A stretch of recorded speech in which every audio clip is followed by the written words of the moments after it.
way of water connects all things. Before your birth and after your death.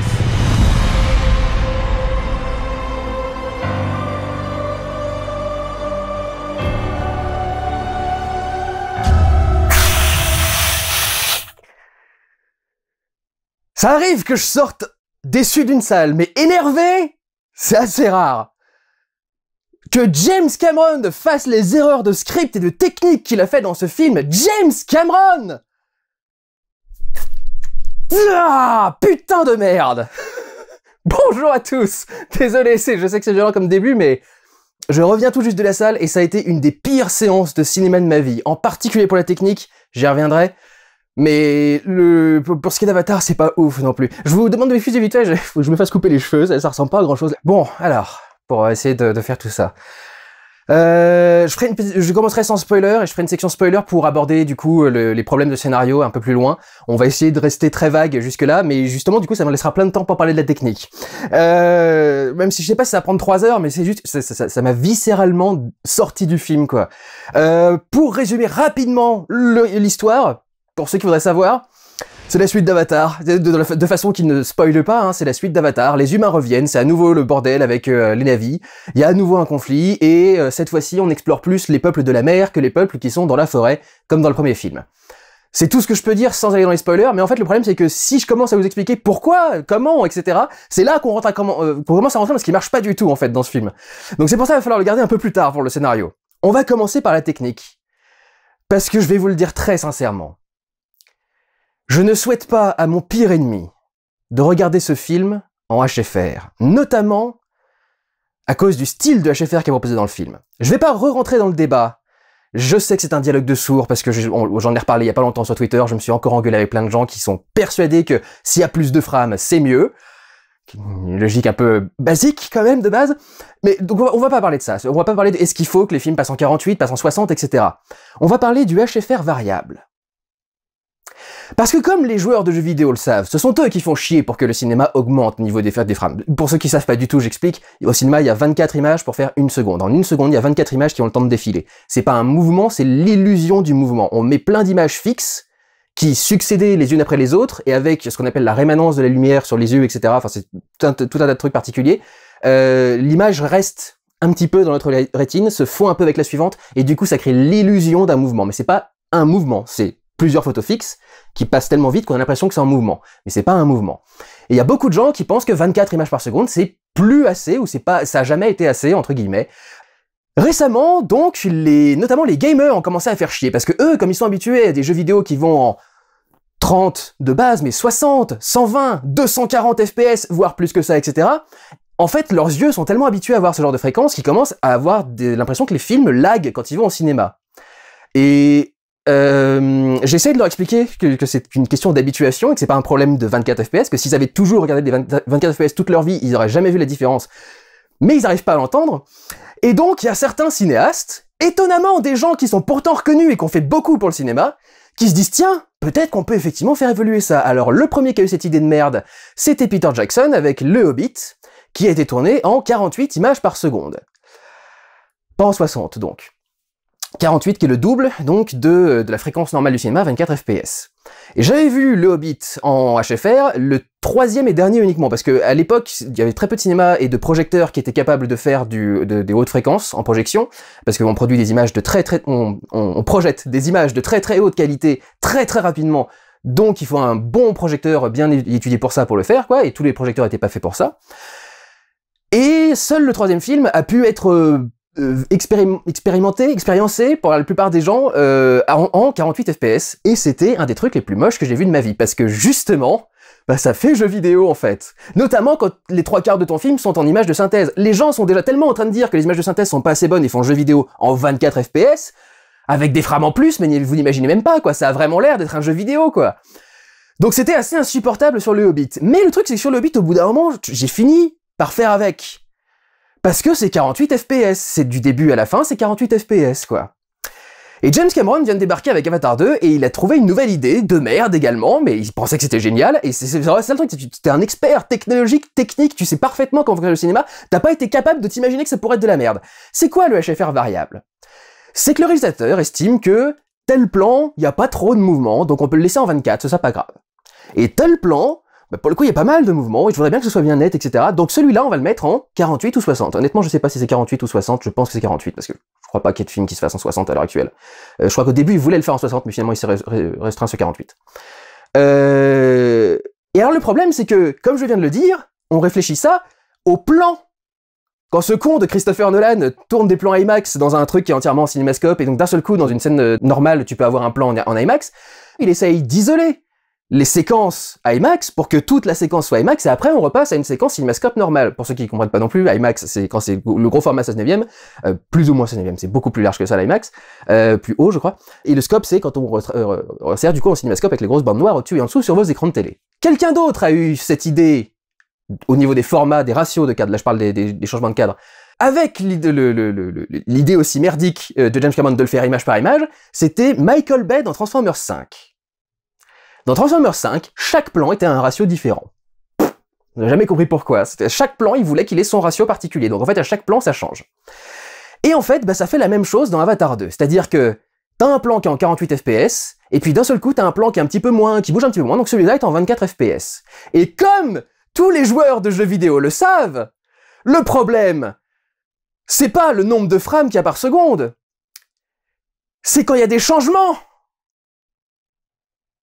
Ce qui fait que, sur ce film, tu commences avec des plans qui sont en 48 FPS, et d'un seul coup, tu passes à un plan en 24 FPS. Mais vraiment, c'est genre, t'as 7 secondes de plan en 60 images, en 48 images secondes, d'un seul coup, tu vas avoir un cut de 2 secondes en 24 FPS, et ensuite, tu vas revenir à un plan de 8 secondes en 48 FPS. À votre avis, les 24 FPS au milieu de 48, est-ce qu'elles auraient pas l'air de laguer à tout hasard? C'est quand même extraordinaire. On sait d'où viennent les high frame rate, ils viennent du jeu vidéo. Et on s'est jamais dit, mais tiens, c'est vrai que le problème du jeu vidéo, c'est pas que ça tourne à 30, 60, 120 ou 240, c'est surtout quand ça ralentit, en fait. C'est ça le vrai problème. Il n'y a pas besoin d'avoir 60, 120 ou 240 FPS, du moment que t'as un 30 FPS qui est parfaitement stable, où il n'y a pas une seule image qui se répète, où il n'y a pas une image qui se dédouble, où il n'y a pas un machin, où il n'y a pas un problème de synchro avec l'écran et tout le bordel. C'est ça qui est important, c'est que tout soit constant. Donc là, en fait, on a un film qui se comporte exactement comme un jeu vidéo. Quand je vous ai dit, ça fait combien d'années que je vous le dis, vous vous habituez à 60 FPS, et d'un seul coup, quand vous passez au 24, vous êtes plus habitué. À chaque fois qu'on est revenu à un plan 24 FPS, j'ai cru que le projecteur était en train de bugger. J'ai cru que le projecteur était en train de laguer. Tes yeux reviennent pas naturellement et doucement au 24 FPS, en fait. Pendant 3 ou 4 plans et 3 ou 4 secondes, tu vois tout en saccadé. Comme un jeu vidéo qui sera en train de ralentir. Et ensuite, tu repasses en 24 FPS. Mais le truc, c'est qu'il y a très très peu de plans en 24 FPS. Donc en fait, tu as à peine le temps de te réhabituer au 24 FPS, que d'un seul coup, tu repasses au 60. Et comme tu t'es réhabitué au 24 juste avant, le 60 a ce défaut habituel que je déteste. C'est que t'as l'impression que le film passe en accéléré. C'est un truc qui est absolument dingue. Je sais pas comment vous avez pas cette impression-là quand vous êtes fan de jeux vidéo que vous voyez. Bah si, je sais, parce que vous êtes habitué justement aux autres fréquences, mais quand vous êtes habitué aux fréquences inférieures, c'est incroyable parce que ton cerveau te dit, ce truc est en vitesse x2. Mais ça passe pas en x2.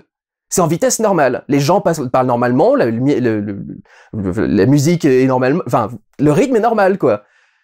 C'est juste, le fait qu'il y ait plus de frames dérange ton œil et te fait te dire, il y a un problème, est-ce qu'on est en train de passer le film en accéléré, un truc dans ce genre-là, quoi. Comment voulez-vous rester dans le film quand à chaque plan, faut vous réhabituer à la technologie? Au bout de 20 minutes, j'étais à ça de partir de la salle. Et la seule raison pour laquelle je suis pas parti de la salle, c'est que toutes les putains de séances sont en HFR! Toutes! Je crois, je suis pas sûr, mais je me demande, je pense que la seule qui doit pas être en HFR, ça doit être la séance Onyx. Toutes les séances sont comme ça, ce qui veut dire que toutes les personnes qui vont aller voir Avatar, et qui ne jouent pas aux jeux vidéo tous les jours, vont avoir l'impression que la séance a bugué pendant toute la séance, en fait. Ça fait véritablement comme si t'étais en train de lancer un film et que ton PC ramait toutes les 10 secondes. Et le pire, c'est quand c'est dans des scènes d'action. Mais c'est ça qui est dingue, c'est qu'en fait, tu fais, mais comment t'as choisi les plans sur lesquels tu mets plus ou moins de FPS? Parce que il y a des plans où il y a énormément de détails, des trucs de projection de flotte partout, des gouttes qui tombent, des flèches qui passent, des gens qui se battent, des machins, tout qui passe super bien dans la caméra, et c'est en 24 FPS! Et tu fais, mais mec, je suis bloqué sur du 60 FPS parce que depuis le début, tu penses que ça bouge trop. Et là, sur un plan qui bouge à mort, tu restes en 24, et moi, je suis complètement, mais j'ai l'impression que ça rame, en fait. C'est honnêtement même compliqué à savoir si tu regardes pas un ralenti, fait pour saccader, parce que tous les ralentis sont pas faits pour rester bien doux. C'est pas pour que ça reste bien doux, faut le filmer en très très haute fréquence à la base, et ensuite tu ralentis. Il y a des ralentis qu'on fait en ayant tourné en 24, et on ralentit ensuite, donc ça fait quelque chose d'un peu plus saccadé, qui passe image par image, etc. Et il y a des moments où t'arrives plus à savoir si t'es en train de voir un ralenti ou si t'es en train de voir un truc normal, mais ça a l'air d'être plus lent parce que t'es habitué aux 60 ou au machin. Enfin, c'est imbouffable. Ça te sort de tout le film. Quand je pense à toute la merde que c'est pris la technologie 3D, simplement parce que vous avez des lunettes sur la gueule. Et je suis sûr que je vais entendre personne parler du HFR, quoi. Alors que c'est le truc qui te sort du film à 2000%. Je comprendrais pas que les gens sortent de Avatar en disant non, il y avait aucun problème avec la projection, c'était normal, il y avait aucun souci, la technique, très bien. Enfin, c'est pas possible. Je refuse d'y croire. Je refuse de croire que des gens normaux qui ne jouent pas aux jeux vidéo toute la journée sortent d'Avatar en se disant pas, mais il y avait pas un problème avec la projection, le projecteur il a pas bugué à un moment. Enfin, c'est catastrophique. C'est catastrophique. C'est le pire truc pour l'expérience cinématographique, ça te sort de chaque plan. De chaque seconde du film.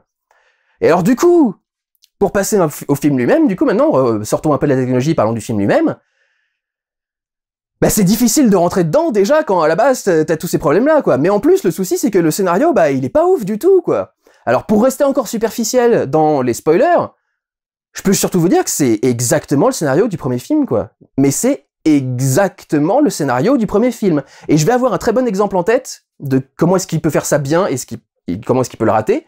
Il l'a bien fait dans Terminator 2. Terminator 2, si tu reprends le scénario et la structure de Terminator 2, c'est quasi exactement les mêmes scènes dans le même ordre. Mais il a tellement tout changé que tu t'en rends jamais compte. Et il y a un point, notamment, qui est au niveau du méchant.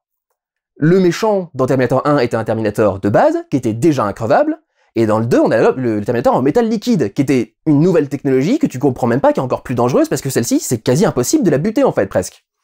Donc il y avait quand même cet enjeu en plus, et puis il y avait toute l'évolution psychologique de Sarah Connor aussi, qui était devenue d'un seul coup une warrior à mort, alors qu'avant c'était une petite serveuse qui sortait sur son petit scooter, je me demande si elle était même pas rose à l'époque, et qui se causait même pas répondre quand il y avait des clients dans le restaurant qui lui faisaient des conneries, quoi. Donc il y avait une énorme évolution, et puis on découvrait le personnage de John Connor. Putain, son nom m'est sorti de la tête d'un coup. J'ai Jake qui m'était sorti, je me suis dit, non c'est pas Jake, c'est John, voilà. Dans Avatar 2, c'est le même principe. Il a repris exactement le scénario d'avant, mais alors, les changements sont tellement peu éloignés de ce qu'est l'histoire à l'origine, que c'est comme si tu revoyais exactement le premier film. Il y a même exactement la scène où un truc spirituel extrêmement important pour le peuple Na'vi disparaît, qui est sur la même musique que au moment où l'arbre des ancêtres s'effondre et se fait démolir par Quaritch dans le premier film, quoi. Ta-da-da-da, vous savez, l'espèce de trompette, machin, et puis avec les chœurs derrière, et ta-da-da-da, avec les machins. C'est exactement la même scène. T'arrives au milieu d'un truc où c'est la destruction, le chaos, etc., et t'as ta-da-da-da, et c'est la même musique. C'est même pas une réorchestration ou juste le sample, enfin, la petite mélodie reprise dans une autre composition. C'est la même musique. Note pour note. Le plan de fin est le même que dans le premier film, avec la même musique de fin, quoi. Tu fais quand même.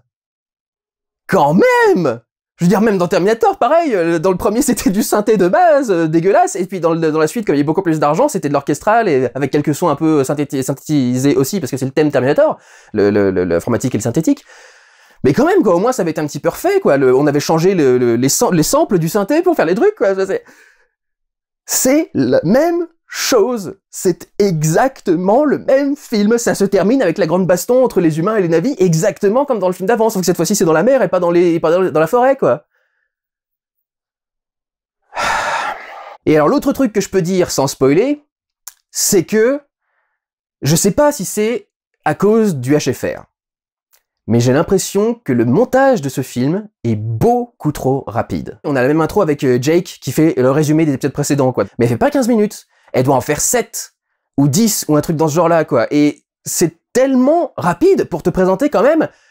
On a eu le temps d'avoir 4 gosses, quoi.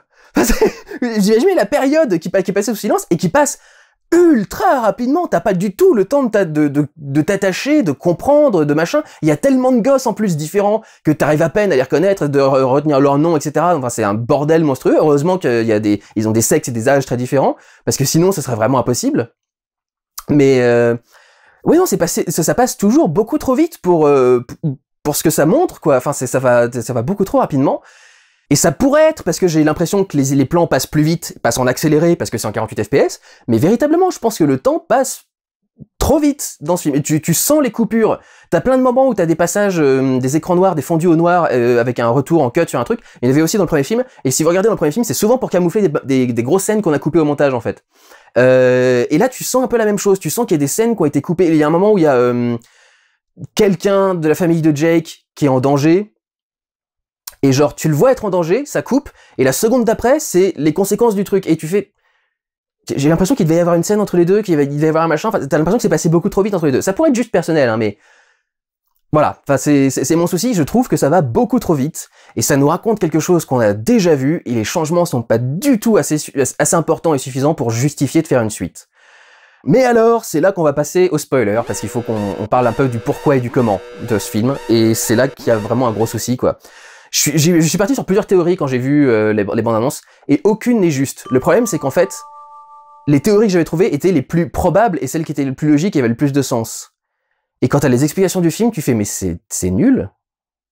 C'est le truc le plus basique du monde. Par exemple, j'ai été parti du principe, en voyant des images de destruction de la forêt qui est en feu, etc., et sachant que tout se passait du coup avec le peuple de l'eau dans celui-ci, je m'étais dit, le monde, enfin le village où vivent Jake et Neytiri va se faire à nouveau détruire. Les humains vont gagner de plus en plus sur la forêt, parce que au tout début, tu vois les fusées qui débarquent, et ça veut le feu de leur moteur enflamme toute la forêt entière, crame des tonnes de créatures à l'intérieur, etc. Donc je me suis dit, donc bah évidemment, leur truc va se faire décimer, et ils vont devoir aller ailleurs, quoi. Non, c'est pas ça la vraie raison, la vraie explication. La vraie explication, c'est que Jake et Neytiri fuient le village parce qu'ils sont poursuivis par un commando dont Quaritch est à la tête, et Quaritch, on va en parler dans 2 secondes, et ils vont se réfugier dans un village qui est au bord de l'eau pour pouvoir du coup aller s'y cacher, quoi. Et... enfin, je veux dire... Est-ce qu'on est tous d'accord qu'il y a un problème juste là dans ce que je viens de résumer? J'ai pas besoin de vous le dire quand même. Mais mec, à un moment, ils vont savoir que t'es là, et tu vas tirer la merde sur ce village-là. Et bah, au bout d'1h40, 1h30 de film, etc., bah, il a tiré la merde sur le village, et il se dit, bah merde, maintenant, Enfin, tu fais, mais évidemment, bouffon, où est-ce que t'as cru qu'ils allaient arrêter de te chasser simplement parce qu'ils t'ont pas trouvé dans un village? Évidemment qu'ils allaient retourner tout Pandora pour te retrouver, et qu'ils allaient finir par trouver un truc. Enfin, faut être débile! Faut être débile! Et à la fin du truc, le mec, t'as Jake qui te fait un grand discours et qui te fait « Non, j'ai enfin appris maintenant que on ne peut pas juste laisser les choses faire, il faut se battre contre le peuple du ciel, etc. » Tu fais « Mais enfin, c'était quoi ton parcours au film d'avant? C'était pas exactement ça, de comprendre que tu pouvais pas laisser les humains faire n'importe quoi et que tu devais venir essayer de leur foutre sur la gueule et que tu devais les empêcher d'agir, etc. » D'où t'as eu besoin, et c'est pour ça que quand Avatar, quand James Cameron a débarqué en disant « Je vais vous faire 5 avatars de plus, enfin 4 avatars, et il y aura 5 avatars au total. » Et tu fais « Mais il y a vraiment autant d'histoires à raconter ?» Et le fait est que non. Cette leçon, il l'a déjà apprise dans le film d'avant. Si tu voulais créer un Avatar 2, fallait lui faire apprendre une autre leçon que bah je peux pas juste fuir et courir et éviter le danger, il va falloir que je l'affronte. Enfin, évidemment que non, c'était déjà la leçon du premier, pauvre con. Je comprends pas qu'un mec comme James Cameron n'ait pas vu un problème pareil, quoi. Et il y a un autre truc, ça va être avec Quaritch et avec une des filles de Jake. J'ai pas retenu son nom parce que je n'ai retenu le nom d'aucun de ses enfants, ils sont trop nombreux et trop compliqués. Et on les voit pas assez longtemps, on s'attache pas assez à eux pour avoir quoi que ce soit, donc je vais l'appeler Augustine Junior. Parce qu'en fait, il y a une de ses filles qui est adoptée, et qui est un enfant qui a grandi dans le corps d'Augustine. Parce qu'en fait, le truc, c'est que tu te demandes du coup comment est-ce qu'il y a de tels transferts entre les humains et les navis, en fait. Tu sais pas si c'est une réincarnation d'Augustine, ou s'il y a un père quelque part, c'est une question qui est posée, mais à laquelle ils répondent jamais, sans doute qu'ils veulent y répondre dans les suites. Mais t'as l'impression qu'en gros c'est juste Ehua qui a réincarné Augustine en elle-même en fait et qui a créé ce bébé Navi. Mais c'est pour Quaritch que c'est le pire. Parce que Quaritch du coup tu le retrouves dans un corps d'avatar dans la bande-annonce, tu te fais bah comment, pourquoi? Et tu te dis bah oui, si jamais son esprit est rentré dans la Terre et qu'il a été réincarné dans un avatar, pas du tout. Vous savez ce que c'est la solution? Vous savez peut-être parce que c'est la section spoiler, mais peut-être que vous savez pas. Les humains ont fait une sauvegarde de son cerveau avant de l'envoyer au combat. C'est-à-dire le truc le plus basique du monde, quoi. La solution la plus simple et la moins travaillée pour essayer de trouver une explication, c'est « Ah bah oui, on a fait une sauvegarde, c'est comme ça. T'allais faire une mission, on a fait une sauvegarde. » C'est évidemment, on l'a pas mentionné dans le premier film, parce qu'on n'y avait pas encore pensé dans le premier film. Et ça paraissait même pas faisable dans le premier film. Si tu peux faire une sauvegarde de ton esprit, comme ça, rapidement, au cas où tu crèverais pour la faute dans un avatar, pourquoi ils l'ont pas fait pour Augustine? Peut-être qu'ils vont essayer de faire plus ou moins la même chose avec Ewa, mais enfin, si tu peux littéralement sauvegarder la conscience de quelqu'un avant qu'il crève, fais-le pour Augustine, et ensuite transfère sa conscience dans son avatar de Navi qui est déjà là, quoi. Si ça existait, le film d'avant aurait pas eu les mêmes événements, enfin, c'est complètement con. Ça n'a aucun sens, c'est juste, on voulait une excuse pour faire revenir le méchant du truc d'avant. Bah oui, mais maintenant ça se voit que c'est une excuse. Si t'avais fonctionné avec le système de base de Ewa, de la réincarnation, tout le bordel, ça aurait pu donner quelque chose, mais là, c'est une excuse. C'est nul à chier, putain. Enfin, c'est complètement con comme solution, quoi. Est-ce que j'ai noté d'autres choses? Parce que je suis énervé, donc j'ai peut-être oublié des trucs. Oui, alors il y a un petit truc. Il y a un semi-parallèle entre Jake et le colonel Quaritch. Parce qu'en fait, du coup, dans ce film-là, c'est Quaritch qui, pour la première fois, s'éveille à un avatar de Navi. Et t'as la même première scène, exactement la même première scène, que quand Jake est projeté dans son Navi pour la première fois, il se réveille dans la salle blanche avec les infirmiers au-dessus qui sont en train de vérifier comment va son corps de Navi, etc., etc. C'est exactement la même séquence. Et il y a tout un tas d'échanges, de situations et trucs dans ce genre-là qui te font comprendre que, en fait, voilà, dans ce film-là, c'est Quaritch qui reprend le parcours de Jake. Et du coup, tu dis, mais pour en arriver à quoi, du coup? Est-ce que d'un seul coup il va avoir des doutes? Est-ce que d'un seul coup, en vivant en tant que Navi, il va comprendre les liens qu'il y a avec la nature, etc. Ça a pas l'air de le phaser 2 secondes. Hein. Il y croyait pas du tout. Pendant les 3 quarts du film d'avant, c'était des histoires de New Age, hippie et tout le bordel, etc. Là, d'un seul coup, il est dans Ewa, il arrive à se connecter avec des animaux, etc. Le mec pas déphasé une seule seconde. Hein. C'est ah bah oui, je continue exactement comme avant. Enfin, j'ai toujours été un vieux con borné et débile, donc bien sûr, je continue comme avant. Mais tu fais du coup à ce moment-là, pourquoi l'envoyer dans un corps d'avatar? C'est débile. Pour le mettre à égalité avec Jake, il continue à utiliser des mitraillettes. Quelle question il y a d'égalité ou pas? Enfin, au final, il utilise les mêmes techniques et les mêmes trucs. C'est juste qu'il a un corps un peu différent, quoi. Mais il y a pas de vraie question, il y a pas de vraie interrogation de ce que ça pourrait valoir pour lui, de ce que ça pourrait dire, etc. Et du coup, je comprends pas pourquoi est-ce qu'ils font ce parcours parallèle avec Jake, en fait. Parce que je m'attendais à ce que du coup, ça se termine avec, à la fin, en fait, il a un gros doute, et il sait pas s'il doit se battre, et peut-être même qu'il va les rejoindre, parce que il dit qu'il est pas sûr d'être totalement Quaritch, il a juste ses souvenirs, mais il sait pas s'il est complètement lui ou pas, etc.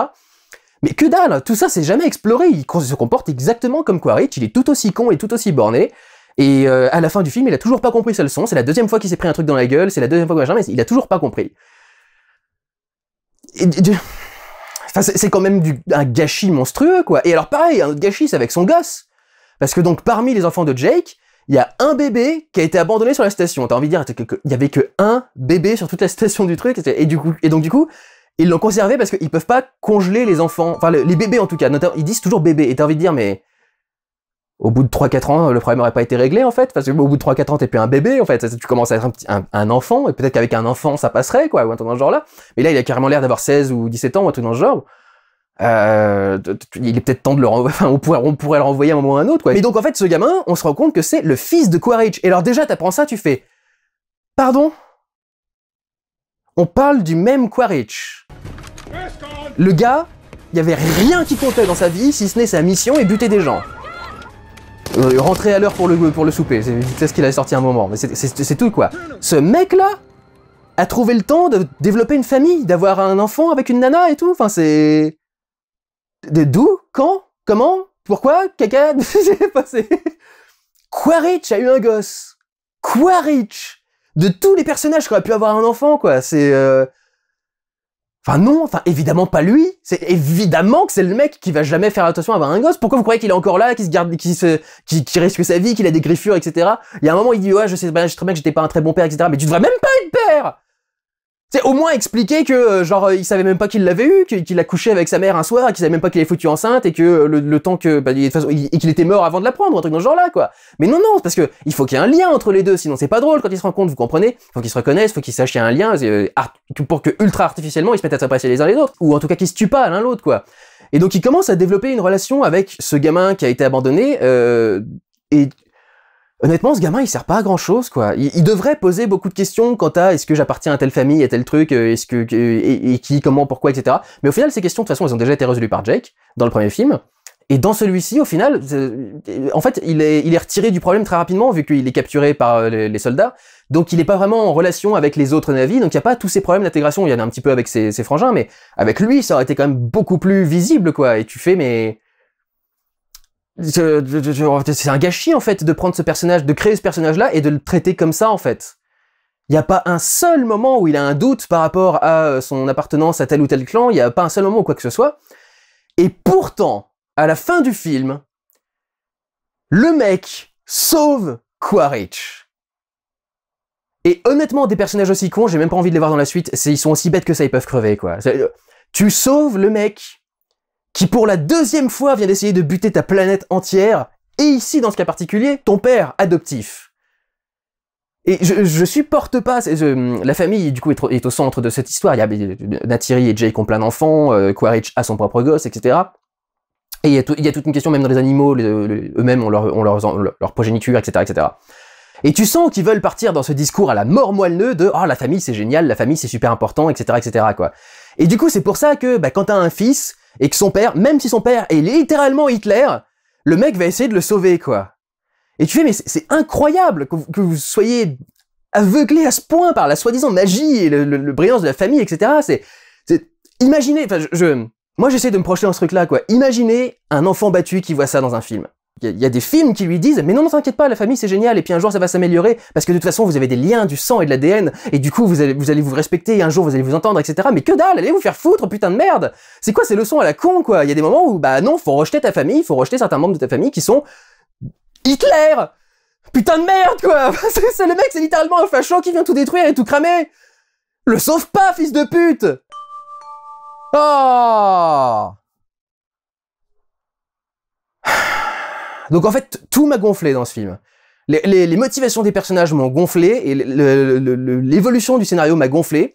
C'est un peu comme le premier, on voit plein de bestioles être domptées, on découvre des plantes, on découvre des algues, on découvre des machins, mais au final c'est juste, tu découvres un nouveau design, quoi. C'est pas la même magie que dans le premier film où tout était à découvrir et tout était neuf et tout était machin. Là c'est, on a la nouvelle séquence découverte, mais cette fois-ci c'est avec des méduses et des saumons et des machins, et c'est la seule différence en fait entre les deux, et tu fais... Ouais, quand même, il y a un moment... je veux dire, allons dans l'attraction pure Disney, quoi.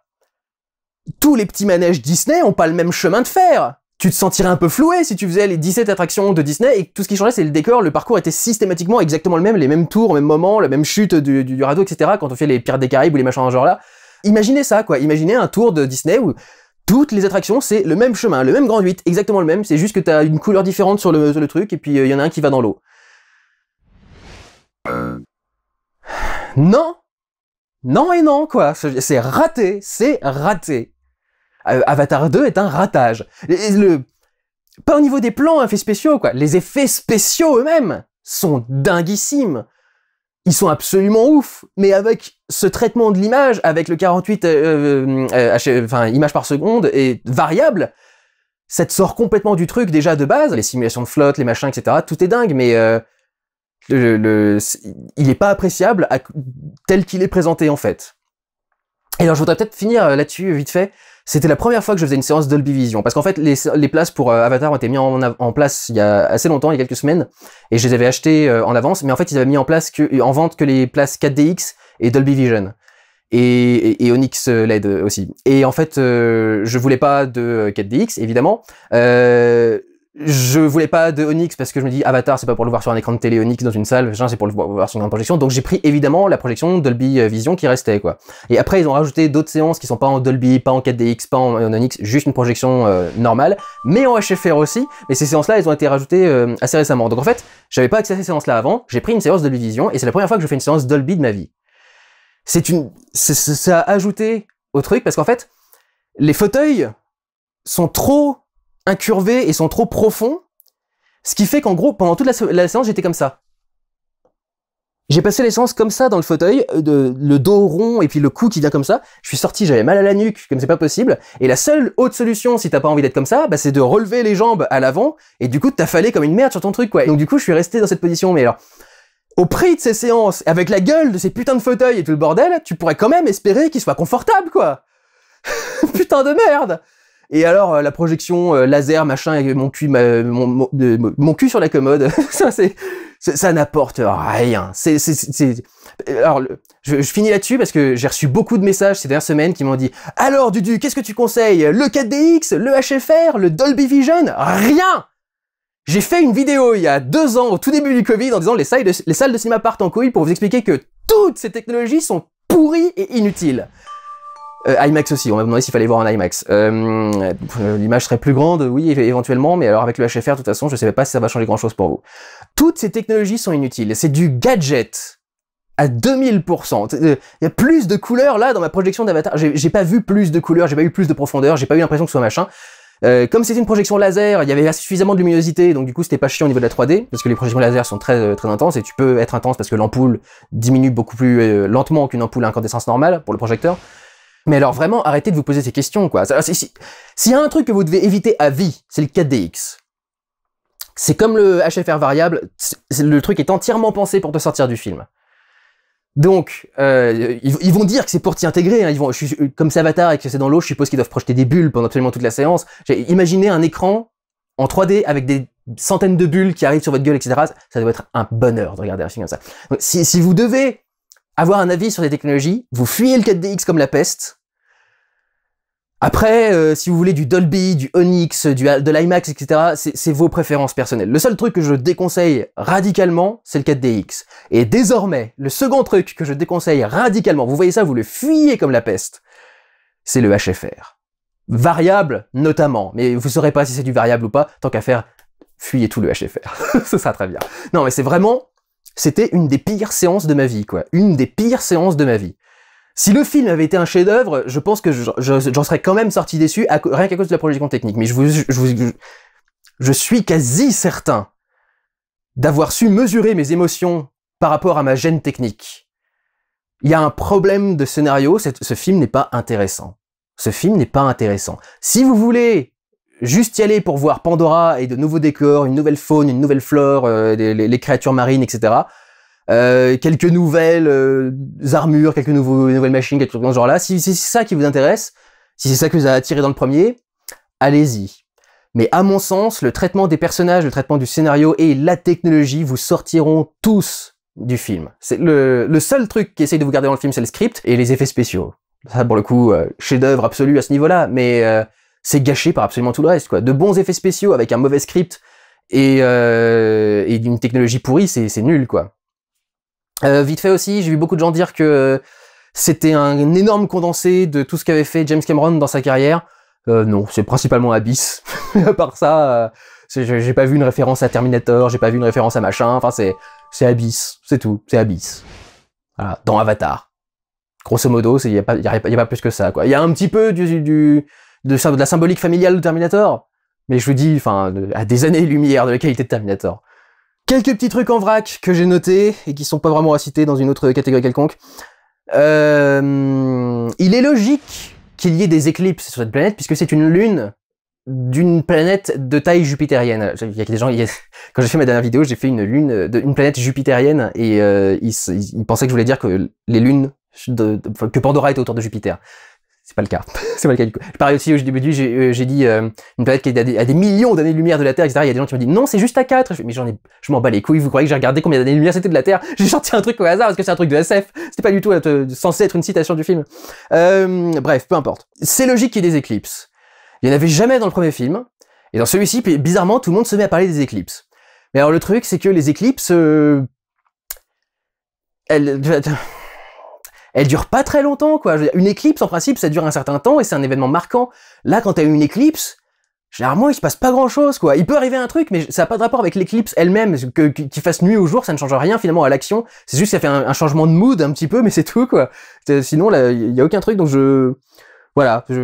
Ça m'étonnait qu'il y ait une éclipse, mais qu'au final, ça change pas grand-chose.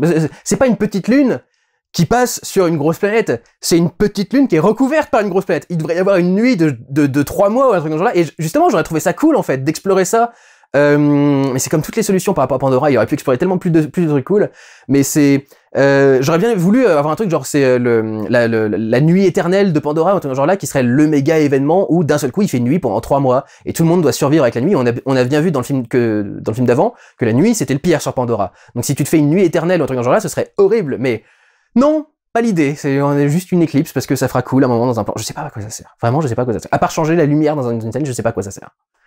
Et puis la changer d'un coup, quoi. Comme ça, t'as pas à faire une tombée de la nuit progressive. C'est juste d'un seul coup, le soleil passe derrière la planète jupitérienne et puis hop, il fait nuit. Tu fais. J'ai explosé de rire quand la baleine s'est mise à parler. Je suis navré. Hein. Je veux bien croire à un monde extrêmement mystique, avec plein de choses qui sont pas forcément explicables facilement, qu'on comprend pas, etc. Je sais que il y a un truc comme quoi les dauphins seraient plus intelligents que nous, les baleines seraient plus intelligentes que nous, etc., etc. Mais je suis navré, la baleine qui commence à avoir une discussion genre « Alors, ça va? Comment va ton fils aujourd'hui? » etc. Littéralement, il y a ces mots-là. C'est une baleine qui est en train de parler, là. Ah, d'accord. T'essayes de te retenir, quoi, parce que t'es dans une salle et il y a plein de gens, enfin... Et puis tu te dis, il y en a qui doivent être sous le charme, quoi, et trouver ça vachement cool et romantique et poétique, etc. Putain, il y a une baleine qui parle, quoi, merde. Et puis il y a des petits trucs que je comprends pas aussi. Je sais que les navis communiquent avec leur planète ou un truc dans ce genre-là, mais il y a des communications entre clans navis, et je sais pas comment elles ont lieu, en fait. Je sais pas comment il y a certains clans qui sont au courant de ce qui arrive à d'autres clans, parce que c'est pas comme s'ils avaient des emails ou le téléphone ou quoi que ce soit, en fait. Ils disent qu'on communique par EWA, mais à aucun moment je vois une sorte de téléphone ou de machin ou de trucs qui permettent d'être en communication avec EWA, un truc dans le genre-là, donc c'est... Je sais pas, ça me paraît un peu particulier. Il y a des moments où quelqu'un est en danger et on dit « Ah, faut qu'on aille chercher du secours auprès de telle personne » et les personnes débarquent directement, en fait. Et tu dis « Mais comment est-ce qu'ils sont allés les prévenir? C'est quoi le délire, etc. » il y a peut-être une explication, mais ça paraît bizarrement foutu dans le film. Et alors, il me reste 3 trucs. Alors, il y a énormément de situations. Encore une fois, je vous dis, le scénario, il est catastrophique. Il y a beaucoup de situations où les personnages sont bloqués parce que quelqu'un ne veut pas écouter. Et ça me paraît en contradiction totale avec ce que sont censés être les navis, qui justement sont censés être à l'écoute, sont censés te voir, c'est tout leur salut, c'est je te vois, ou un truc dans ce genre-là, et tu fais, et tu m'écoutes pas, tu me vois mais tu m'écoutes pas en fait, il y a tellement de moments où je peux pas rentrer dans le détail, ce serait un spoiler, mais, c'est ultra frustrant quoi, tu sais que le scénario devrait avancer si simplement le personnage pouvait raconter un truc, mais à chaque fois que le mec ouvre la bouche, vous savez, c'est un peu comme Docteur d'Enfer avec son fils, c'est zip, zip, zip, zip là, zip, zip. T'as l'impression que c'est ça, quoi. T'as le gamin qui fait mais j'explique que mais enfin, mais la baleine, enfin, tu fais, mais enfin, mais c'est les astuces les plus basiques pour retenir le scénario, quoi. Enfin, c'est complètement con. Un truc qui est très bizarre au niveau du scénario. Disparition totale de l'unobtainium. C'est plus un enjeu, plus personne n'en parle, et à vrai dire, on nous présente une nouvelle substance qui est présenté comme le nouvel unobtainium. On nous présente un nouveau truc, tard dans le film en plus, plutôt tard dans le film, et il nous dit ah mais tu t'imagines pas, toute notre opération, toute machin, on est là pour ça en fait, pour cette substance-là, qui s'appelle, comment déjà, l'amrita, ou un truc dans ce genre-là. Et tu fais ah bon, je croyais que vous étiez là pour l'unobtainium, depuis quand vous êtes là pour ce truc-là? Alors tu vois très bien le message écologiste, spécifique que veut faire James Cameron avec cette matière-là en particulier. Tout comme avec le premier film d'ailleurs, c'est très écolo, Avatar. Mais là, du coup, tu comprends pas parce que c'est la deuxième matière dont on nous dit que tout autour de Pandora, tout dans Pandora tourne autour de ça. Et je comprends pas pourquoi est-ce qu'on vient de changer de matière, en fait. Enfin, pourquoi il y avait une raison de changer de matière ou quoi que ce soit. Et alors, le dernier truc, c'est... Dans un film aussi poussé, qui est censé être le maximum de la technique et tout le bordel, etc., il y a toute une scène de course-poursuite au-dessus de l'eau, à un moment, avec un des humains qui chasse quelque chose. Et dans quasi tous les plans, il manque le son du bateau. Les personnages sont sur l'océan. Il y a un bateau, il y a un moteur derrière qui fait pousser le bateau, etc. et qu'on a entendu au début de la séquence. Et d'un seul coup, il disparaît totalement. C'est pas genre on le réduit un petit peu dans le coin, etc. pour se concentrer sur le dialogue. Non, non, il disparaît totalement. Genre, il manque tous les bruitages de flotte sur tous ces plans, quoi. Vous imaginez, vous voyez 2 personnes qui sont sur un bateau et qui ont une conversation normale, et t'as pas une mouette qui crie dans le ciel, t'as pas un clapotis de vague au bord de la coque, t'as pas une bulle, t'as pas un machin, t'as rien.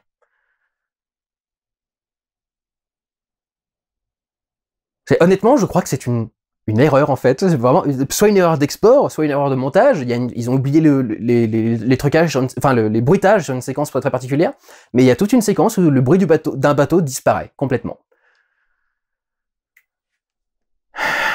Bordel de putain de bordel. Ça va pas aider à pousser l'idée que Avatar est un héritage culturel, un truc très important avec un gros impact dans la pop culture. Parce que si les films sont foireux ensuite, on va se mettre à l'oublier en fait. C'est raté. Alors c'est pas de la merde absolue, parce que bon, ça reste un film produit à peu près correctement, écrit par James Cameron, etc. Il y a quelques trucs qui passent bien, quoi. Mais alors, bon Dieu, qu'est-ce qu'on est loin de tout investissement, et de toute créativité aussi, quelque part, quoi. On a juste augmenté le bestiaire, mais en dehors de ça, je dis, le scénario c'est le même, les traitements des personnages sont pas très intéressants, etc. Non, pour moi, c'est une déception absolue, cet Avatar 2. Je n'ai aucune envie de le revoir. Jamais de ma vie, quoi. Je n'ai rien à en retirer si je le revoyais à nouveau. Avatar, premier du nom, c'est toujours fun de le revoir et de redécouvrir le truc, etc. Mais alors là, celui-ci, je vois vraiment pas sur quel prétexte j'irai le revoir une deuxième fois. Mais encore une fois, je vous dis, c'est pas le sinistré tronc, etc. C'est pas 0 sur 20, c'est...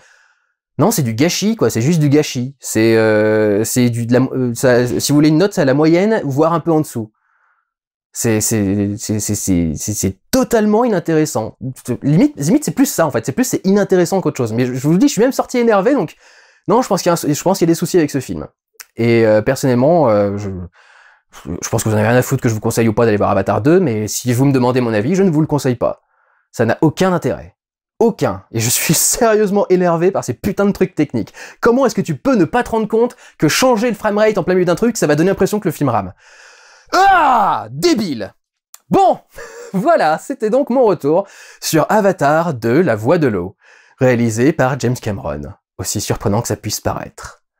N'aurait-il pas confié la réalisation à quelqu'un d'autre, en fait, pour se concentrer sur un autre film, un truc dans ce genre-là, et en fait, il l'a pas dit pour que les gens continuent à aller le voir. Je crois qu'il est en train de dire que il va peut-être confier les autres à un autre réalisateur, mais je suis persuadé que ceux-là, ils sont déjà confiés à une autre personnalité, à un autre réalisateur, parce que, putain, c'est pas la qualité Cameron. Hein. D'un autre côté, il est vieux maintenant, hein, et peut-être un moment où il va arrêter de faire du bon travail aussi. Hein. Pour moi, c'est son premier échec. Enfin, je me souviens pas d'autres films dans la saga de Cameron, à part dans ce qu'il a produit, parce qu'il a quand même produit cette merde de Terminator Dark Fate. Mais dans sa carrière en tant que réalisation, je pense que c'est son premier échec. C'est le premier film que je vois de James Cameron où j'ai même pas envie de rester dedans, j'avais envie de sortir de la salle et c'était insupportable, quoi. Et il y a pas que la technique là-dedans. Bon, s'il y a pas eu la technique, j'aurais pas voulu sortir de la salle. C'était très désagréable. Mais putain, j'aurais pas misé sur Cameron si on m'avait demandé de trouver le scénariste ou le réalisateur, quoi. Pour le reste, vite fait au niveau de la mise en scène. C'est grosso modo les trucs du premier film. Il y a toujours beaucoup de caméras à épaules, beaucoup de machins, etc. Mais un peu moins parce qu'on est dans l'eau du coup maintenant, mais grosso modo aussi. C'est les mêmes techniques de réalisation que le premier. Donc si vous voulez en savoir plus sur la mise en scène en elle-même, je vous invite à aller voir mon vlog sur le premier Avatar. Voilà. Très, très, très déçu. Et je ne le conseille pas. Vraiment, je ne le conseille pas. C'est une perte de temps. C'est dommage parce que oui, il a juste créé une faune, etc. Mais c'est ce qu'on demande à un film, quoi. Et c'est ce que beaucoup de films, genre Marvel, a pas réussi à nous proposer pendant des années et des années. Ils nous proposent des univers qui sont censés être cool, et à chaque fois, il y a deux trucs qui se battent en duel, et c'est tout, quoi. Et c'est chiant. Là, pour le coup, t'as tout le reste de l'effort sur la faune et la flore, quoi. Et sur la créativité vite faite, certains décors, certains environnements. Enfin, grosso modo, je suis navré, James, parce qu'en plus, il se fout beaucoup des films Marvel, mais ça fait très film Marvel, quoi. Enfin, ça vole pas très très haut. Un peu comme leurs nouveaux oiseaux d'ailleurs, dans le truc. Ils sont ridicules, ils ont des nouveaux espèces d'oiseaux qui sortent juste à peine de l'eau et qui gardent leur queue dans l'eau pour gouvernail en fait. Mais du coup ils peuvent pas voler véritablement, ils peuvent pas s'envoler, il faut toujours qu'ils restent un peu dans l'eau, donc t'as l'impression que c'est des créatures qui essayent de sortir de l'eau et qui sont en train de secouer leur cul comme ça, ils sont l'air ridicules. Bon bref, vous avez remarqué que j'ai pas aimé beaucoup de trucs du film. C'était mon avis, vous en faites ce que vous voulez. J'espère que vous avez passé un bon moment, mais alors moi personnellement, plus jamais. Avatar 2, plus jamais. Je veux pas le revoir. Prenez soin de vous, allez voir des films, ciao.